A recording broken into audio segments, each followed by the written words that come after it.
Car ಕದ್ದಿರೋ ಆ ರೌಡಿಗಳು ಮತ್ತು ಆ ವ್ಯಕ್ತಿ ಇವರೆಲ್ಲರೂ ಸಿಕ್ಕಾಕೊಂಡ್ರೆ ಈ ಸಮಸ್ಯೆಗಳಿಗೆ ಅಂತ್ಯ ಹಾಡಬಹುದು. ತಪ್ಪು ಮಾಡಿದವರು ಎಷ್ಟು ದಿನ ಅಂತ ಬಚ್ಚಿಟ್ಕೊಂಡಿರೋಕ್ಕಾಗತ್ತೆ?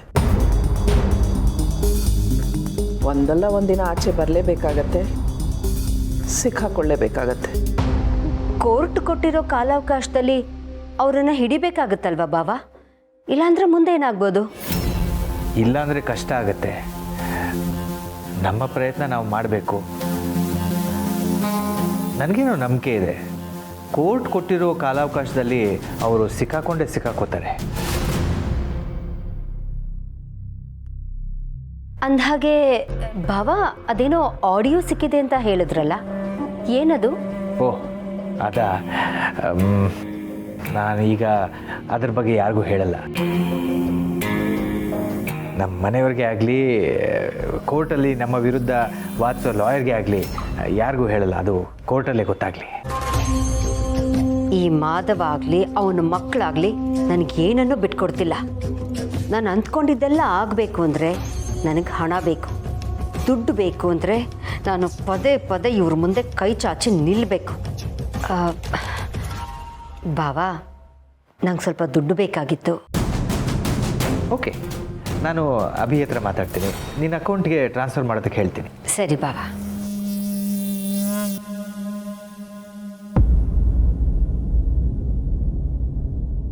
ಏನು ಸಮರ್ಥ್, ಹೇಗಿದೆ ಹೊಸ ಮನೆ, ಹೊಸ ಜೀವನ?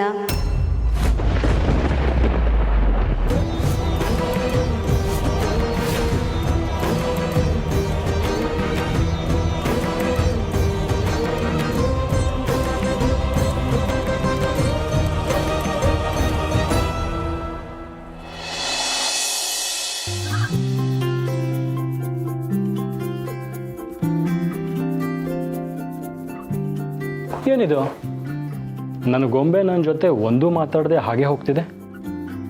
ತಿಂಡಿ ರೆಡಿ ಇದೆ, ನೀವು ರೆಡಿಯಾಗಿ ಬನ್ನಿ. ಸರಿ, ಹಾಗಾದರೆ ಹೇಗೂ ಪೂಜೆ ಮಾಡಿದೆಯಲ್ಲ, ನಿನ್ನ ಹಣೆ ಮೇಲಿರೋ ಕುಂಕುಮ ನನಗಿಟ್ಟು ಡೈಲಿ ಕೊಡೋ ಮಾಮೂಲಿ ಕೊಟ್ಟರೆ ನಾನು ಬಿಡ್ತೀನಿ. ನಂಗೆ ತುಂಬ ಕೆಲಸ ಇದೆ, ದಾರಿ ಬಿಡಿ. ಪುಣ್ಯ, ಏನಾಯ್ತು ನಿನಗೆ? ನಿನ್ನೆ ರಾತ್ರಿಯಿಂದ ಒಂಥರ ಇದೆಯಾ? ನನ್ನನ್ನು ಅವಾಯ್ಡ್ ಮಾಡ್ತಿದ್ಯಾ? ಯಾಕೆ ಪುಣ್ಯ? ಕೆಲಸ ಇದೆ ಅಂತ ಹೇಳಿದ್ನಲ್ಲ, ನಿಮ್ಮ ಜೊತೆ ಮಾತಾಡ್ಕೊಂಡು ಕೂರೋಕ್ಕೆ ಟೈಮ್ ಇಲ್ಲ. ದಾರಿ ಬಿಡ್ತೀರಾ? ಇಲ್ಲ, ಇದು ನನ್ನ ಪೂರ್ಣಿ ಮಾತಾಡ್ತಿರೋ ಮಾತಲ್ಲ. ನಾನು ನನ್ನ ಪೂರ್ಣಿ ಎದುರಿಗೆ ಬಂದು ನಿಂತರೆ ಅವಳಿಗೆ ಪ್ರಪಂಚನೇ ಮರ್ತೋಗತ್ತೆ. ಅಂಥದ್ರಲ್ಲಿ ಈ ಮನೆ ಕೆಲಸಗಳು ದೊಡ್ಡದಾಗತ್ತಾ? ನಿಜ ಹೇಳಿ ಪೂರ್ಣಿ, ಏನಾಯಿತು? ಏನೂ ಆಗಿಲ್ಲ, ನೀವು ಸುಮ್ಮನೆ ಅಡ್ಡ ಬಂದು ನನಗೆ ತೊಂದರೆ ಕೊಡ್ತಿದ್ದೀರಾ ಅಷ್ಟೇ. ನಾನು ನಿನಗೆ ತೊಂದರೆ ಕೊಡೋದಾ? ನಾನು ನಿನಗೆ ಪ್ರೀತಿ ಮಾತ್ರ ಕೊಡೋಕ್ಕೆ ಸಾಧ್ಯ, ತೊಂದರೆ ಕೊಡೋಕ್ಕೆ ಸಾಧ್ಯನೇ ಇಲ್ಲ. ರೀ ಪ್ಲೀಸ್. ಏನಿದು ನನ್ನ ಜೊತೆ ಹೊಸ ಆಟನ? ನೀವೇನು ಬೇಕಾದರೂ ಅಂದ್ಕೊಳ್ಳಿ. ಯಾಕೆ ಹಿಂಗೆ ಆಡ್ತಿದ್ದಾಳೆ? ನನ್ನ ಜೊತೆ ತಮಾಷೆ ಮಾಡ್ತಿದ್ದಾಳ ಅಥವಾ ನಾನು ನಿಜವಾಗ್ಲೂ ಅವಳಿಗೆ ಬೇಜಾರು ಮಾಡಿದ್ದೀನ? ಶಾರ್ವರಿ, ಏನು ಕೇಳಿದೆ ನೀನು? ಹೊಸ ಜೀವನ, ಹೊಸ ಮನೆನ? ಅದೇ ಭಾವ, ಸಮರ್ಥ್ ಈಗಷ್ಟೇ ಜೈಲಿಂದ ಆಚೆ ಬಂದಿದ್ದಾನಲ್ವಾ, ಇಷ್ಟು ದಿನ ಮನೆಯಿಂದ ದೂರ ಇದ್ದ, ಮತ್ತೆ ಮನೆಗೆ ಹೋಗಿದ್ದಾನೆ. ಅದಕ್ಕೆ ಹೊಸ ಮನೆ ಅಂತ ಹೇಳಿದೆ. ಅದು ಅಲ್ಲದೆ ಅವನು ನಿಮ್ಮನ್ನ ಅಪ್ಪ ಅಂತ ಒಪ್ಕೊಂಡಿದ್ದಾನೆ. ಅವನಿಗೆ ಪುನಃ ಅಪ್ಪ ಸಿಕ್ಕಿದ್ದಾರೆ, ಅದಕ್ಕೆ ಹೊಸ ಜೀವನ ಅಂತ ಹೇಳಿದೆ. ಸಮರ್ಥ್, ಅಷ್ಟಕ್ಕೆ ಯಾಕೆ ಇಷ್ಟೊಂದು ಗಾಬರಿ ಆಗಿದೆಯಾ? ಹೋಗು, ಅಪ್ಪ ಅಮ್ಮನ್ನ ಮಾತಾಡ್ಸು.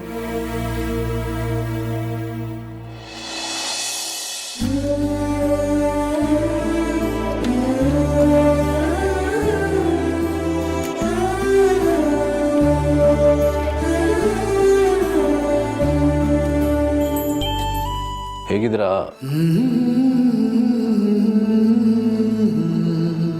ಹೇಗಿದ್ದೀರಾ ಸರ್? ಹೇಗಿದ್ದೀರಾ ಅಂತ ಕೇಳೋದೇ ಬೇಕಾಗಿಲ್ಲ. ನಿನ್ನೆಯಿಂದ ನಿಮ್ಮ ಅಪ್ಪನ ಮುಖದಲ್ಲಿ ನಗು ಮಾಯನೇ ಆಗಿಲ್ಲ. ಸಮರ್, ಮನೆಯಲ್ಲೆಲ್ಲ ಓಕೆ ಅಲ್ವಾ? ಹಾಂ, ಎಲ್ಲ ಓಕೆ. ಸರಿ, ಪೊಲೀಸ್ ಸ್ಟೇಷನ್ಗೆ ಹೋಗಿ ಪ್ರತಿದಿನ ಸೈನ್ ಹಾಕೋದು ಮರಿಬೇಡ. ಸರಿ. ಇದೇನಿದು ಈ ಗೆಟಪ್ಪಲ್ಲಿ ಬಂದಿದ್ಯಾ? ಈಗ ನೀನು ಹಳೆ ಡ್ರೈವರ್ ಸಮರ್ಥ ಅಲ್ಲ, ಗ್ರೇಟ್ ಶೆಫ್ ಮಾಧವ್ ಅವ್ರ ಮಗ. ನೀನು ಡ್ರೈವರ್ ಆಗಿ ತಂಗಿಗೋಸ್ಕರ ತ್ಯಾಗ ಮಾಡಿ ಹೊಸ ಜೀವನನೇ ಶುರು ಮಾಡಿದ್ಯಾ. ನಿನ್ನ ಮನಸ್ಸು ಹಾಲಷ್ಟೇ ಬಿಳಿಯಾಗಿದೆ ಅಂತ ನಮಗೆ ಗೊತ್ತು. ಈಗ ಈ ಬಿಳಿ ಬಟ್ಟೆ ಬೇಕಾಗಿಲ್ಲ, ಹೋಗಿ ಚೇಂಜ್ ಮಾಡು. ಅಭಿ ನಡಿ. ಇವಾಗ ಸುಮ್ಮನೆ ಬಂದರೆ ಸರಿ, ಆಮೇಲೆ ಅಣ್ಣ ಅನ್ನೋದನ್ನು ನೋಡಲ್ಲ. ನಡಿಯ. ತಿಳಿಸೇರೆ, ಸಮರ್ಥನ ಹಠಕ್ಕೆ ಅಭಿನೇ ಸರಿಯಾದ ಮೇಷ್ಟ್ರು. ಅದೇ ಗಾದೆ ಇದೆಯಲ್ಲಪ್ಪ, ಮುಳ್ಳನ್ನ ಮುಳ್ಳಿಂದನೇ ತೆಗಿಬೇಕು ಅಂತ.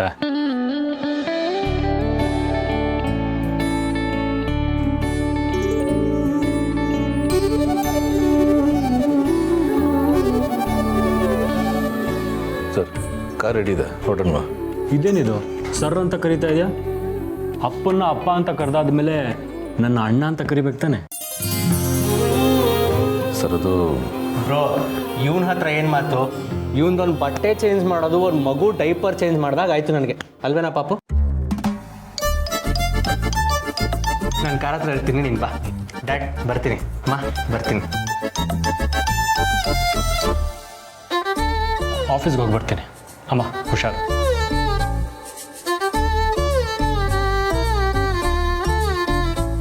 ಏ ಪಾಪು, ನಿನ್ನ ಅಣ್ಣ ಹೇಳಿದ್ರಲ್ಲಿ ಯಾವ ತಪ್ಪು ಇಲ್ಲ. ಯೋಚನೆ ಮಾಡಿ ನೋಡು. ಹುಷಾರಮ್ಮ, ಹೋಗಿ ಬರ್ತೇನೆ.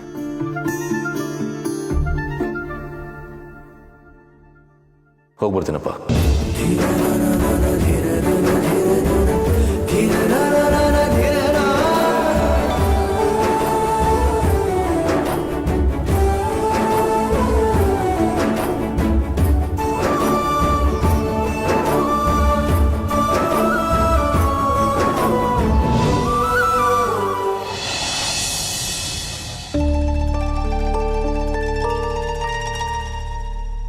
ಈ ಬಾತ್ರೂಮಲ್ಲಿ ಹೇಗೆ ಸ್ನಾನ ಮಾಡೋದು? ಯಾರಾದರೂ ಬಂದರೆ? ಯಾಕೆ ಯೋಚನೆ ಮಾಡ್ತಾ ಇದ್ದೀಯ ಮಗು? ನಿನ್ನ ಪಾಡಿಗೆ ನೀನು ಸ್ನಾನಕ್ಕೆ ಹೋಗು. ಶ್ರೀ ಗೌರಿ ಸ್ನಾನಕ್ಕೆ ಹೋದಾಗ ಗಣೇಶ ಕಾವಲು ಕಾಯ್ತಾ ಇರಲಿಲ್ವಾ? ಹಾಗೆ ಈ ದತ್ತ ನಿನ್ನ ಕಾವಲು ಕಾಯ್ತೀನಿ. ಓಕೆ?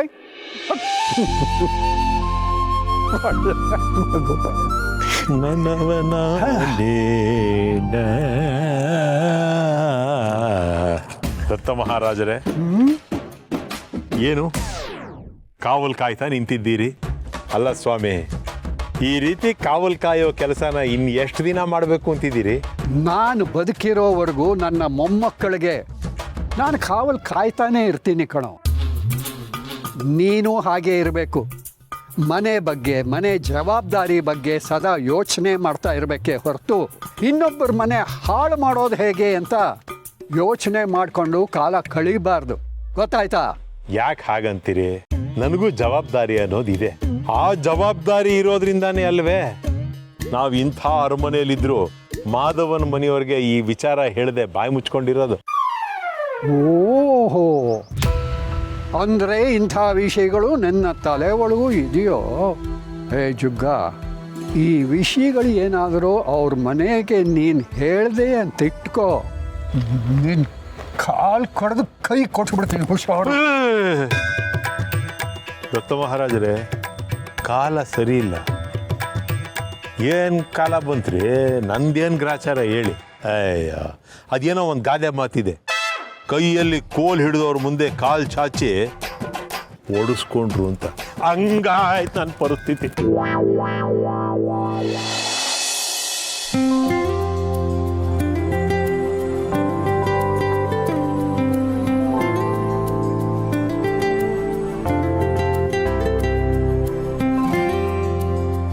ಇನ್ಯಾರಿಗೆ ವೆಯ್ಟ್ ಮಾಡ್ತಿದ್ದೆ? ಕಾರ್ ಮೂವ್ ಮಾಡು. ರವಿ ಸರ್ ಇನ್ನೂ ಬೆಲ್ಟ್ ಹಾಕಿಲ್ಲ. ಸರ್, ಸೀಟ್ ಬೆಲ್ಟ್ ಹಾಕೊಳ್ಳಿ.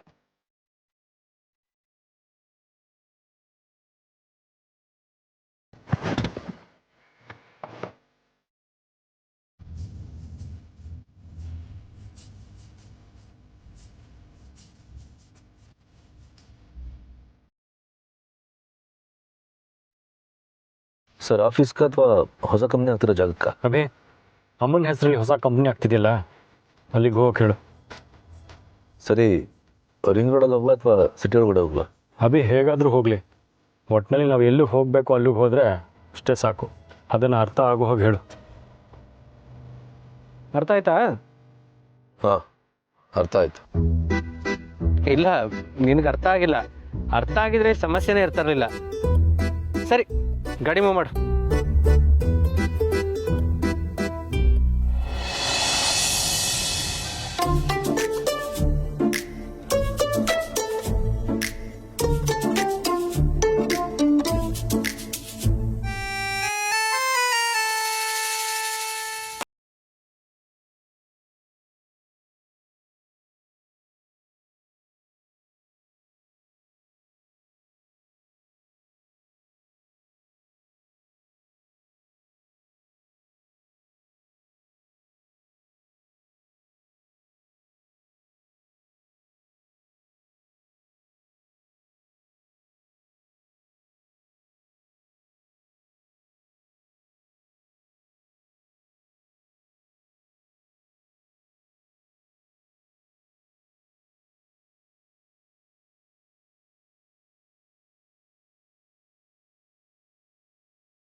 ಪೂರ್ಣಿ, ನಿಂಗೆ ಯಾವುದೋ ಕಾಲ್ ಬರ್ತಾ ಇದೆ, ಅನ್ನೋನ್ ನಂಬರು.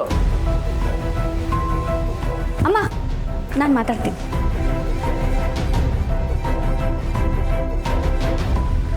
ನಾನು ಹೇಳಿದ ಕೆಲಸ ಎಲ್ಲಿವರೆಗೂ ಬಂತು ಪೂರ್ಣಿ?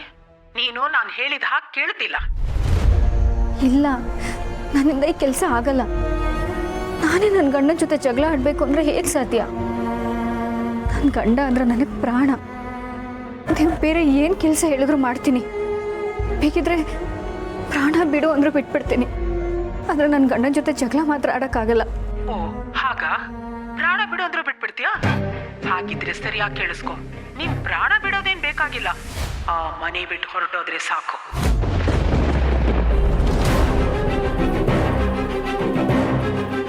ಏನು ಹೇಳ್ತಿದ್ದೀರಾ ನೀವು?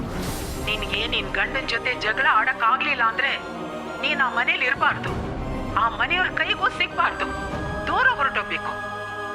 ಇಲ್ಲ ಅಂದ್ರೆ ತುಳಸಿ ಮತ್ತೆ ಮಗು ಪ್ರಾಣ ಹೊರಟೋಗುತ್ತೆ. ಯೋಚನೆ ಮಾಡು. ಹಲೋ,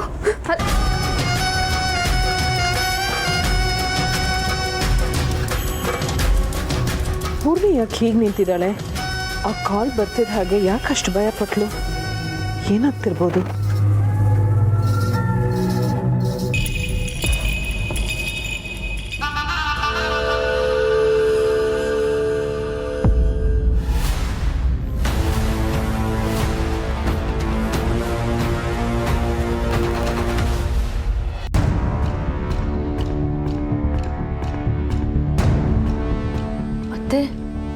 ಅಂದರೆ ನೀವು ಪೂರ್ಣಿಗೆ? ಹೌದು, ಇಷ್ಟು ದಿನ ನಿನ್ನಿಂದ ಮಾಡೋಕ್ಕಾಗದೇ ಇರೋ ಕೆಲಸನ ಇವತ್ತು ನಾನು ಮಾಡ್ತಿದ್ದೀನಿ. ಅದಕ್ಕೆ ನೀನು ಖುಷಿ ಪಡಬೇಕು. ನೋಡ್ತಾ ಇರು, ಪೂರ್ಣಿ ಮತ್ತು ಅವಿ ಹೇಗೆ ನರಳ್ತಾರೆ ಅಂತ. ಒಬ್ರನ್ನ ಬಿಟ್ಟು ಒಬ್ರು ಇರೋಕ್ಕಾಗಲ್ಲ ಅನ್ನೋ ಹಾಗೆ ಆಡ್ತಾಯಿದ್ರು ಅಲ್ವಾ? ಆದರೆ ಇವತ್ತು ಪೂರ್ಣಿ ಮನೆ ಬಿಟ್ಟು ಹೋಗಬೇಕು, ಹಾಗೆ ಮಾಡಿದ್ದೀನಿ. ಅವಳು ಖಂಡಿತ ನನ್ನ ಮಾತನ್ನು ಕೇಳ್ತಾಳೆ. ಈ ಮನೆ ಬಿಟ್ಟು ಹೋಗೇ ಹೋಗ್ತಾಳೆ. ಅವಳನ್ನು ಕಳ್ಕೊಂಡ ಅವಿ ಹುಚ್ಚ ಆಗ್ತಾನೆ. ಅವಳನ್ನೇ ಪ್ರಪಂಚ ಅಂದ್ಕೊಂಡಿರೋ ಅವಿಗೆ ಅವಳಿಲ್ಲದೆ ಇರೋ ಪ್ರಪಂಚ ಬೇಡ ಅನಿಸುತ್ತೆ. ಒಂದು ಕಡೆ ಅವಿ, ಇನ್ನೊಂದು ಕಡೆ ಪೂರ್ಣಿ. ಒಬ್ರನ್ನೊಬ್ರು ಬಿಟ್ಟಿರೋಕ್ಕಾಗದೆ ಕಣ್ಣೀರಲ್ಲಿ ಕೈ ತೊಳಿತಾ ಜೀವನ ಕಳಿಬೇಕು. ಹಾಗಾಗತ್ತೆ. ಅತ್ತೆ, ಈ ಕೆಲಸ ನೀವು ಯಾಕೆ ಮಾಡ್ತಿದ್ದೀರಾ? ಯಾಕೆ ಅಂದರೆ ನನಗೆ ನಿನ್ನ ಮೇಲಿರೋ ಪ್ರೀತಿಗೆ ಅವ್ರು ನಿನಗೆ ಸೀಮಂತದಲ್ಲಿ ಎಷ್ಟು ಅವಮಾನ ಮಾಡಿದ್ರು. ಆ ಪೂರ್ಣಿಯಿಂದಾಗಿ ಎಲ್ಲರ ಮುಂದೆ ಒಂದಲ್ಲ ಒಂದು ರೀತಿಲಿ ನೀನು ತಲೆ ತಗ್ಸೋ ಹಾಗೆ ಆಗ್ತಾನೇ ಇದೆ. ನಿನಗೆ ಅವಮಾನ ಆಗೋದು ಒಂದೇ, ನನಗೆ ಅವಮಾನ ಆಗೋದು ಒಂದೇ. ಈ ಮನೇಲಿ ನನ್ನನ್ನು ಅರ್ಥ ಮಾಡ್ಕೊಂಡಿರೋಳು, ನನ್ನ ಪರವಾಗಿ ನಿಲ್ಲೋಳು ನೀನೊಬ್ಳೆ. ನೀನು ಚೆನ್ನಾಗಿರ್ಬೇಕು ಅನ್ನೋದೇ ನನ್ನ ಆಸೆ. ನಿನಗೆ ಖುಷಿ ಸಿಗಬೇಕು, ನಿನಗೆ ಖುಷಿ ಆಗಲಿ ಅಂತಲೇ ನಾನು ಇಷ್ಟೆಲ್ಲ ಮಾಡ್ತಿರೋದು. ಆ ಪೂರ್ಣಿ ಮನೆ ಬಿಟ್ಟು ಹೋದ್ಮೇಲೆ ಇದನ್ನೆಲ್ಲ ನಿನಗೆ ಹೇಳಿ ಸರ್ಪ್ರೈಸ್ ಮಾಡೋಣ ಅಂದ್ಕೊಂಡೆ. ಆದರೆ ಈ ವಿಷಯ ಈ ರೀತಿ ನಿನಗೆ ಗೊತ್ತಾಗೋಯ್ತು ನೋಡು. ನಿಮ್ಗೇನು ಹೇಳಬೇಕು ಅಂತಲೇ ಗೊತ್ತಾಗ್ತಿಲ್ಲ ಅತ್ತೆ. ಆ ಪೂರ್ಣಿ ನನಗೆ ಅವಮಾನ ಮಾಡ್ತಿರೋದಂತೂ ನಿಜ. ಅದಕ್ಕೆ ನಾನು ಸೇಡ್ ತೀರಿಸ್ಕೊಳ್ಳೋ ಬದಲು ನೀವು ನನ್ನ ಪರವಾಗಿ ನಿಂತ್ಕೊಂಡು ಇಷ್ಟೆಲ್ಲ ಮಾಡ್ತಿದ್ದೀರಲ್ಲ, ನೀವು ಸೂಪರ್ ಅತ್ತೆ.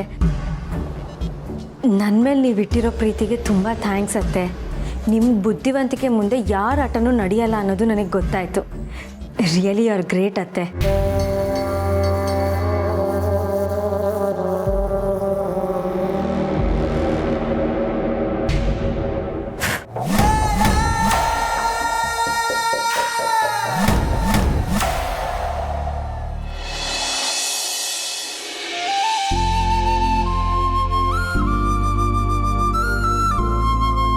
ಅಯ್ಯೋ ಪಾಪ, ಇನ್ನೂ ಏನೇನು ಕಷ್ಟಗಳು ಅನುಭವಿಸ್ಬೇಕೋ ಏನು. ಆ ಮನೇಲಿದ್ದಾಗ ಮಹಾರಾಣಿರಿದ್ದ ಹಾಗಿದ್ರಲ್ಲಮ್ಮ ಇಬ್ರು. ಈಗ ನೋಡು, ರಸ್ತೆಯಲ್ಲಿ ಈ ಉರಿ ಬಿಸಿಲಲ್ಲಿ ಕೂತ್ಕೊಂಡು ಪಾತ್ರೆ ತೊಳೆಯೋ ಪರಿಸ್ಥಿತಿ. ಇದ್ಯಾವುದೋ ನಮಗೆ ಕಷ್ಟ ಅನ್ಸಲ್ಲ ಮಾವ. ಆದರೆ ಈ ರೀತಿ ನೀವು ಬಾಯಿ ಬಂದಾಗ ಮಾತಾಡ್ತಿರಲ್ಲ, ಅದನ್ನು ಕೇಳಿಸ್ಕೊಳ್ಳೋಕ್ಕೆ ನಮಗೆಲ್ಲ ಕಷ್ಟ. ಈ ಪಾತ್ರೆಗಳಿಗೆಲ್ಲ ಮುಸ್ರೆ ಆಗಿದ್ರೆ ಅದನ್ನು ತಿಕ್ಕಿ ತಿಕ್ಕಿ ತೊಳಿಬೋದು. ಆದರೆ ನಿಮ್ಮ ಮನಸ್ಸಿಗೆ ಅಂಟ್ಕೊಂಡಿರೋ ಆ ಕೊಳೆನ ಬರೀ ಮಾತಿಂದನೋ ಬೈಗುಳದಿಂದನೋ ತೊಳೆಯೋಕ್ಕಾಗಲ್ಲ. ತಾತ ನಿಮ್ಗೆ ಹೇಳಿದ್ರು ತಾನೆ, ನಿಮ್ಗೆ ಇಲ್ಲಿರೋಕೆ ಕಷ್ಟ ಆಗ್ತಿದ್ರೆ ಇಲ್ಲಿಂದ ಜಾಗ ಖಾಲಿ ಮಾಡಿ ಅಂತ. ಪ್ರತಿಯೊಂದಕ್ಕೂ ಗೊಣಗೋದನ್ನ ಬಿಟ್ಟು ಇಲ್ಲಿ ಇರೋದಾದ್ರೆ ನಗ್ನಗ್ತಾ ಇರಿ. ಇಲ್ಲ ಅಂತಂದ್ರೆ ಈಗ್ಲೇ ಜಾಗ ಖಾಲಿ ಮಾಡಿ. ಅಯ್ಯೋ ದೇವ್ರೆ, ಇದೇನಮ್ಮ ಹೀಗೆ ಒಳ್ಳೆ ನನ್ನ ಮೇಲೆ ತಿರುಗಿ ಬೀಳ್ತೀಯಾ? ನ್ಯಾಯವಾಗಿ ನೋಡಬೇಕು ಅಂದರೆ ಈ ಮನೆಯವರೆಲ್ಲ ನಿನ್ನ ಮೇಲೆ ತಿರುಗಿ ಬೀಳ್ಬೇಕು. ಯಾಕೆ ಹೇಳೋ? ಇವತ್ತಿನ ಈ ಪರಿಸ್ಥಿತಿಗೆ ತಾವೇ ಕಾರಣ.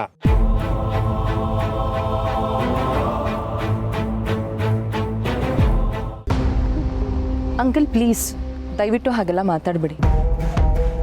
ನಮಗೆ ಎಷ್ಟೇ ಕಷ್ಟ ಬಂದರೂ ಅದನ್ನು ಧೈರ್ಯವಾಗಿ ಎದುರಿಸ್ಬೇಕು, ನಗ್ನಗ್ತಾನೆ ಬದುಕಬೇಕು ಅಂತ ಮನ್ಸು ಮಾಡಿದ್ದೀವಿ. ಬಡತನದಲ್ಲಿರೋದು ನಮಗೆ ಕಷ್ಟ ಅಂತ ಅನ್ನಿಸ್ತಿಲ್ಲ ಅಂಕಲ್. ಆದರೆ ಭಾವನೆಗಳೇ ಇಲ್ದಲೇ ಇರೋರು ಬಾಯಿಗೆ ಬಂದಾಗ ಮಾತಾಡ್ತಾರಲ್ಲ, ಅದನ್ನು ಸಹಿಸ್ಕೊಳ್ಳೋದು ಕಷ್ಟ ಅನ್ನಿಸ್ತಿದೆ. ಕೇಳಿಸ್ತೇನೋ ಶತಮೂರ್ಖ? ಆ ಮಕ್ಕಳಿಗಿರೋ ಬುದ್ಧಿ ನಿನಗಿಲ್ದೇ ಹೋಯ್ತಲ್ಲೋ.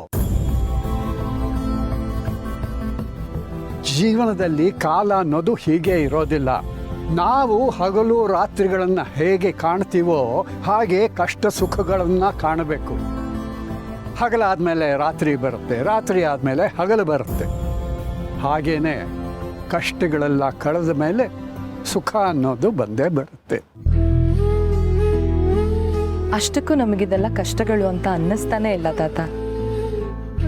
ಸ್ವಾಭಿಮಾನ ಇರೋ ಗಂಡ, ಪ್ರೀತಿ ಕಾಳಜಿಯಿಂದ ಇರೋ ತಾತ, ನೀವು ನಮ್ಮ ಬೆನ್ನಿಂದೆ ಕಾವಲಾಗಿರ್ಬೇಕಾದ್ರೆ ನಮಗೆ ಯಾವುದು ಕಷ್ಟ ಅಂತ ಅನ್ಸಲ್ಲ. ಇದಕ್ಕೆಲ್ಲ ಕಾರಣ ನಾನೇ ಅನ್ನೋ ನೋವು ನನ್ನ ಮನಸ್ಸಲ್ಲಿದೆ ತಾತ. ಆದರೆ ಈ ನೋವು ಹೊಸ ಅನುಭವಗಳನ್ನ ನನಗೆ ಪರಿಚಯ ಮಾಡಿಸ್ತಿದೆ. ನನ್ನ ತಾತಂಗೆ ನನ್ನ ಮೇಲೆ ಎಷ್ಟು ಪ್ರೀತಿ ಇದೆ ಅನ್ನೋದನ್ನ ತೋರಿಸ್ತಿದೆ. ನನಗಷ್ಟು ಸಾಕು ತಾತ. ನಿಮಗೋಸ್ಕರ ಬರೀ ಬಿಸಿಲಲ್ಲ, ಕೆಂಡದ ಮೇಲೆ ನಡೆದ್ರು ಅದು ನನಗೆ ಕಷ್ಟ ಅನ್ಸಲ್ಲ.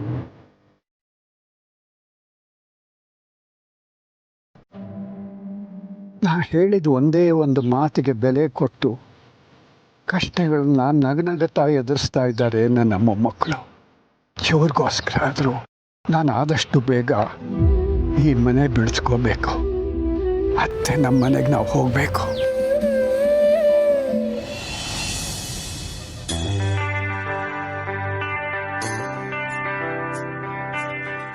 ಸರ್, ಊಟ ರೆಡಿ ಇದೆ, ಬನ್ನಿ ಊಟ ಮಾಡಿ.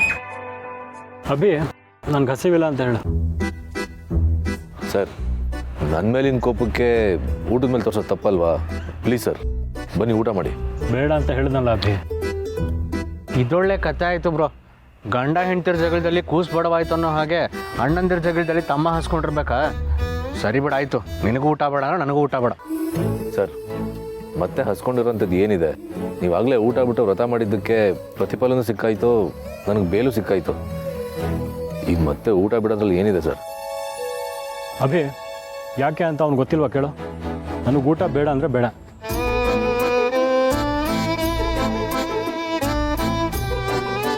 ಅಷ್ಟೇ ಕತೆ.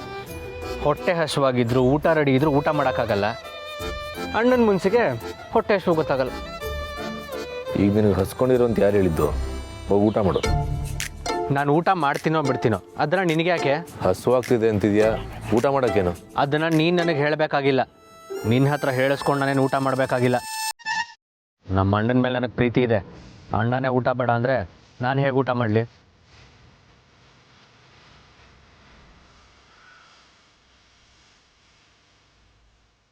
ರವಿ ಸರ್ ಯಾಕೆ ಇಷ್ಟೊಂದು ಹಠ ಮಾಡ್ತಿದ್ದಾರೆ? ಅವ್ರು ಈ ರೀತಿ ಹಠ ಮಾಡಿದ್ದನ್ನು ನಾನು ನೋಡೇ ಇಲ್ಲ. ಈಗ ನಾನು ಅವ್ರನ್ನ ಅಣ್ಣ ಅಂತ ಕರೀಲೇಬೇಕಾ? ನನ್ನ ಮನಸ್ಸಲ್ಲಿ ನಿನಗೆ ಯಾವತ್ತು ಅಣ್ಣನ ಸ್ಥಾನ ಕೊಟ್ಟಾಗಿದೆ ಅಣ್ಣ. ಈಗ ಬಾಯ್ಬಿಟ್ಟು ಕರಿಬೇಕು ಅಷ್ಟೇ.